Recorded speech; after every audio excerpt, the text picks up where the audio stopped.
So guys, जैसा कि हम सभी को पता है कि बिग बॉस के घर के अंदर नॉमिनेशन का टास्क शुरू है, जिसके बाद फिर चौथे राउंड में वही हुआ जो अब तक के बिग बॉस मराठी के टास्क में होते आ रहा है। और चौथे राउंड में सिर्फ 5 स्लॉट थे और फिर सबसे पहले पैडी जाकर अरबाज को सेव करता है, तो दूसरी ओर जानवी भी निकी का स्लॉट बुक करके उसको सेव कर लेती है। लास्ट में सिर्फ 3 स्लॉट बचते हैं जहाँ पर लड़ाई देखने को मिलती है और फिर निक्की वर्षा को धक्का मार के वो स्लॉट बुक कर लेती है। तो दूसरी ओर डीपी अपना स्लॉट वर्षा को दे डालता है, जिसके बाद फिर डीपी भी सेव हो जाता है।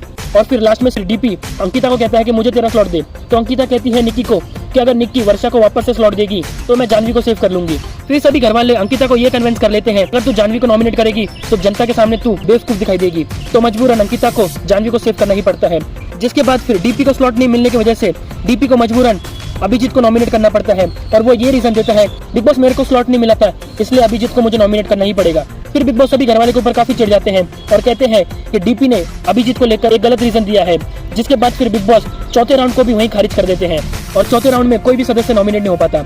जिसके बाद फिर 5वें राउंड में आखिरकार सभी घरवाले बिग बॉस की बात को सीरियसली लेते हैं, इस राउंड को सबसे फेयर खेलते हैं और फिर 5वें राउंड में 2 कंटेस्टेंट और नॉमिनेट हो जाते हैं और वो 2 कंटेस्टेंट होते हैं निक्की और अभिजीत। जिसके बाद फिर इस हफ्ते के लिए घर के अंदर टोटल 6 कंटेस्टेंट नॉमिनेट हुए हैं और वो 6 कंटेस्टेंट हैं वर्षा, अभिजीत, निक्की, वैभव, आर्या और अंकिता।